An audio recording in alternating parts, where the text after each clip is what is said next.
Good afternoon all dear student. जैसा कि आपको पता है कि आप लोगों का रिवीजन वर्क चल रहा है, तो आज हमने पार्ट 6 पार नज़र इस चैप्टर का रिवीजन करना है।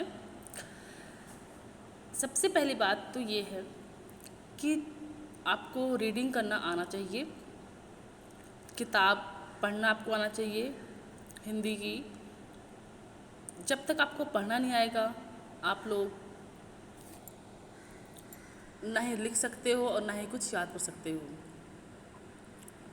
ठीक है, तो आप हर एक बच्चे को चैप्टर की रीडिंग करनी है। जो भी कठिन शब्द है, जो पढ़ना नहीं आता है, उसके नीचे आप अंडरलाइन खींचिए पेंसिल से और अगले दिन आप आके हमसे पूछिए। लेकिन रीडिंग करना हर एक बच्चे को आना चाहिए, ठीक है ना। हर एक बच्चे को अपनी बुक पढ़नी आनी चाहिए, हर एक चैप्टर की उनको रीड करना आना चाहिए। कभी ऐसा होता है कि और उस चैप्टर की स्टोरी भी समझ में आनी चाहिए। ठीक है, तो जो हमारा चैप्टर 6 है पार नज़र की, आज हम इस चैप्टर की रीडिंग करेंगे, इसे हम पढ़ेंगे। अपनी बुक को आप निकाल लें तथा मेरे साथ इस चैप्टर को रीड करें। जहाँ पर जो कठिन वर्ड है आप वहाँ पे वो देख सकते हैं। ठीक है, तो आज जो हमारा चैप्टर 6 है पार नज़र के, इस चैप्टर को आज हम पढ़ेंगे। इसे हम शुरू करते हैं। वह एक सुरंगनुमा रास्ता था। आम आदमी के लिए इस रास्ते से होते हुए जाने की मनाही थी, लेकिन छोटू ने एक दिन अपने पापा का सिक्योरिटी पास लिया और जा पहुंचा सुरंग में। फिर क्या हुआ?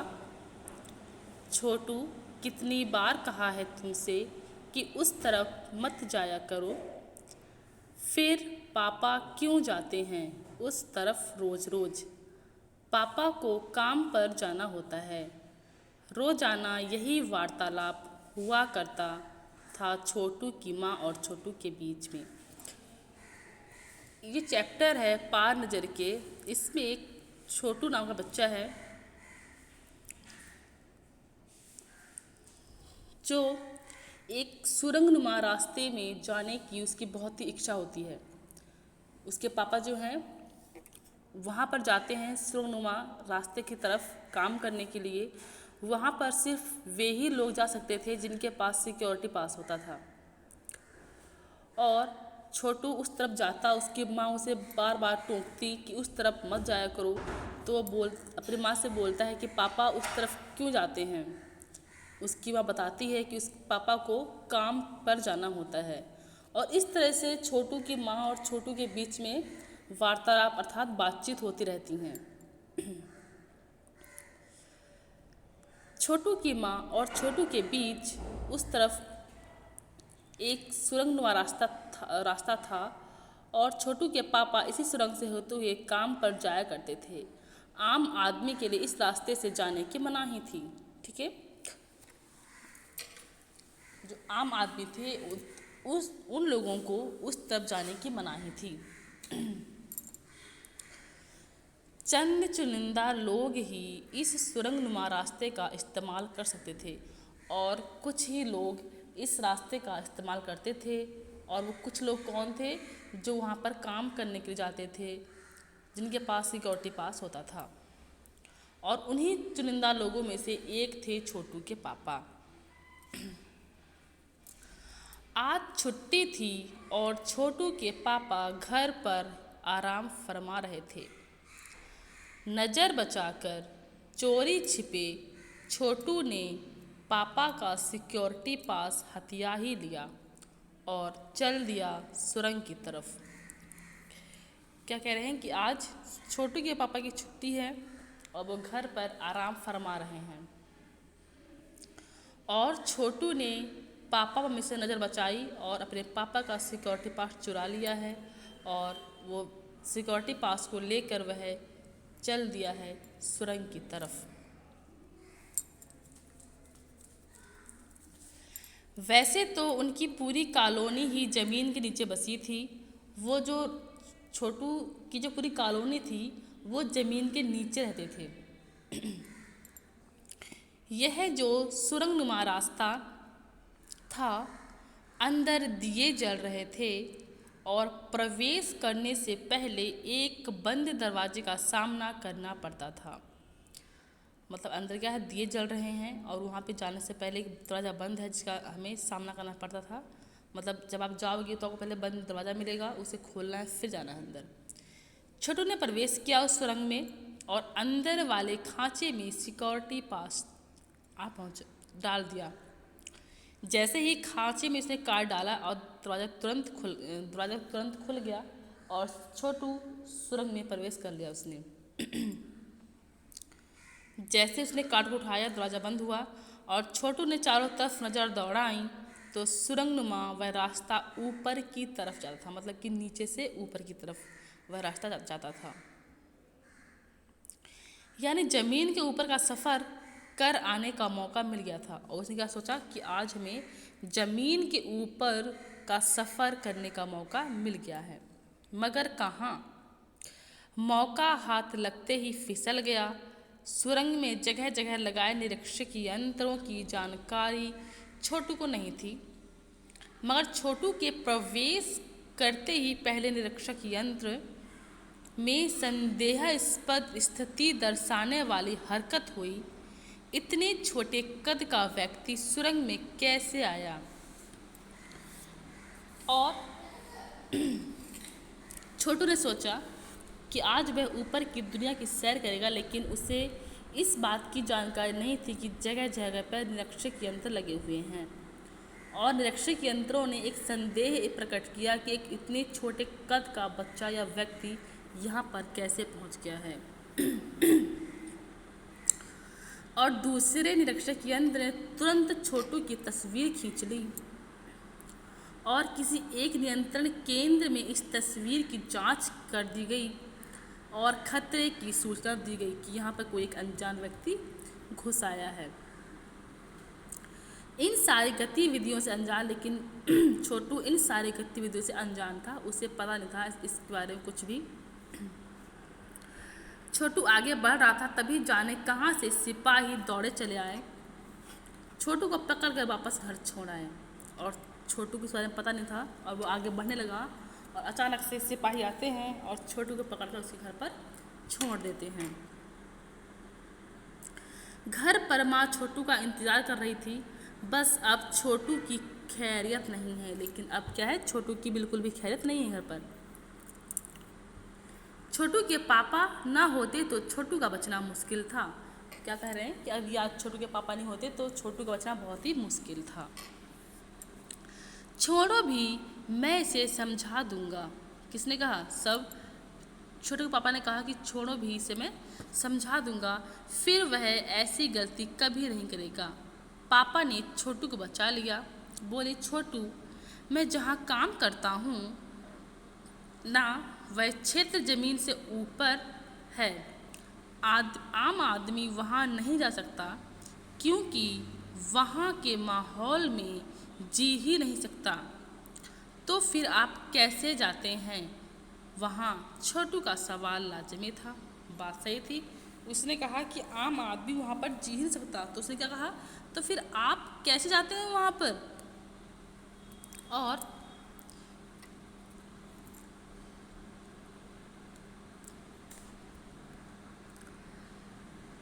मैं वहाँ एक खास किस्म का स्पेस सूट पहनकर जाता हूँ। ये किसने कहा? छोटू के पापा ने कहा। इस स्पेस सूट से मुझे ऑक्सीजन मिलता है जिससे मैं सांस ले सकता हूँ।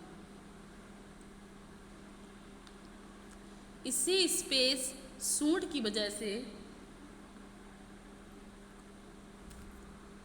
बाहर की ठंड से मैं अपने आप को बचा सकता हूँ।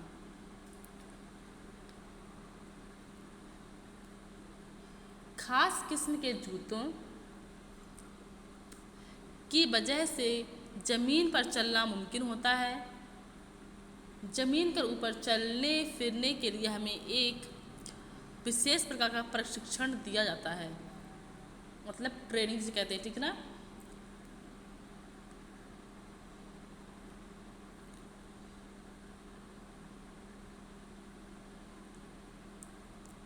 छोटू सुन रहा था। पापा आगे बताने लगे, एक समय था जब अपने मंगल ग्रह पर भी सभी लोग जमीन के ऊपर ही रहते थे, बगैर किसी तरह के पोशाक के। हमारे पुरखे भी जमीन के ऊपर रहते थे और धीरे धीरे वातावरण में परिवर्तन आने लगा। कई तरह के जीव धरती पर रहा करते थे, सब एक के बाद एक करके मरने लगे।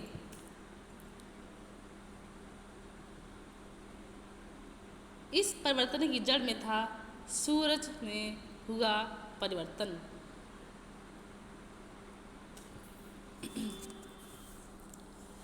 सूरज से हमें रोशनी, उष्णता मिलती है। इन्हीं तत्वों से जीवों का पोषण होता है। सूरज में परिवर्तन होते ही यहाँ का प्राकृतिक संतुलन बिगड़ गया और प्रकृति के बदले हुए रूप का सामना करने में यहाँ के पशु पक्षी, पेड़ पौधे, अन्य जीव अक्षम साबित हुए। मतलब उनके अंदर इतनी क्षमता नहीं रही कि वो सूरज में हुए बदलाव का असर को वो ग्रहण कर सकें और उसके बाद एक एक करके सब मरने लगे। और ये सब हुआ था सूर्य में परिवर्तन के कारण। केवल हमारे पूर्वजों ने इस स्थिति का सामना किया। अपने तकनीकी ज्ञान के आधार पर हमने जमीन के नीचे अपना घर बना लिया। जमीन के ऊपर लगे विभिन्न यंत्रों के सहारे हम सूर्य शक्ति, सूरज की रोशनी और गर्मी का इस्तेमाल करते आ रहे हैं। इसलिए बड़ी सतर्कता बरतनी पड़ती है। मुझे कुछ चुनिंदा लोग ही इन्हीं यंत्रों का ध्यान रखते हैं। बड़ा हो जाऊंगा तो मैं भी यही काम करूंगा, छोटू ने कहा। छोटू ने अपनी मनसा जाहिर की।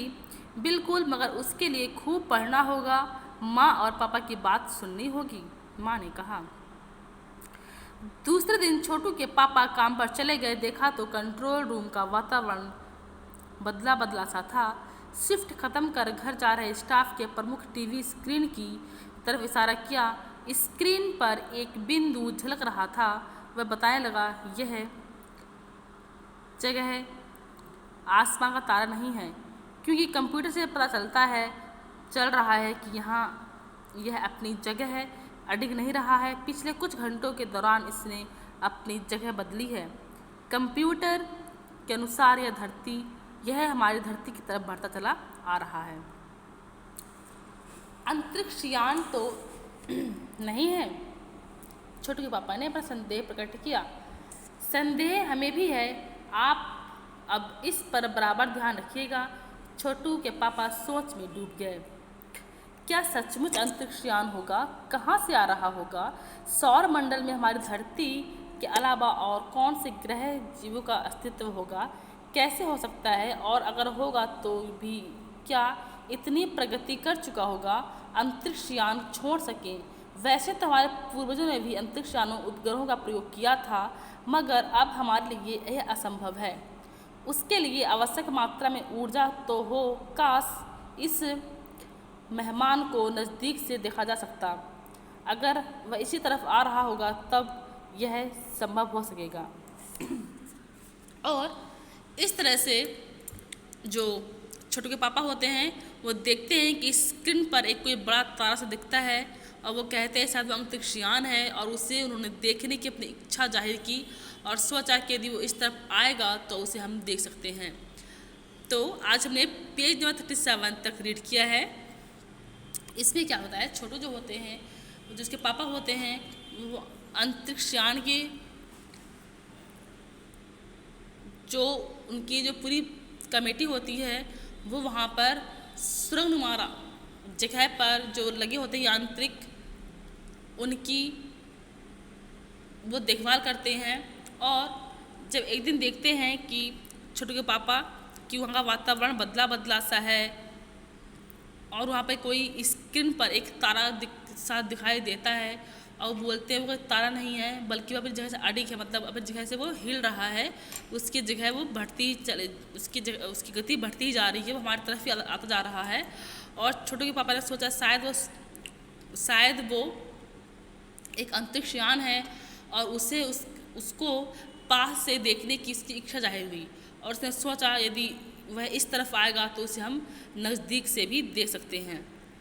तो सबसे पहला काम आपका है कि आपको पहले चैप्टर को रीड करना है, इसे समझना है। जब आपको चैप्टर पढ़ना आ जाएगा, समझ में आ जाएगा, तो आप इसका आंसर लिख सकते हो। ठीक है, तो जब तक आपको पढ़ना नहीं आएगा तब तक आप बेटा याद भी नहीं कर सकते हो। इसलिए आपको रोज़ एक चैप्टर की रीड करना है। जब आप राइटिंग करते हो तो राइटिंग जो जिस चैप्टर की करते हो उसको जब लिखते हो तो उसे क्या है, वो लिखते समय उसे पढ़िए। ठीक है बेटा, तो ये पार्ट 6 है पार नज़र के। इस चैप्टर के आपको प्रश्न उत्तर आपको लर्न करना है। सारे क्वेश्चन आंसर मैंने करवा दिए हैं, बाकी फिर भी यदि किसी को प्रॉब्लम होती है तो वो मुझसे पूछ सकता है। ठीक है,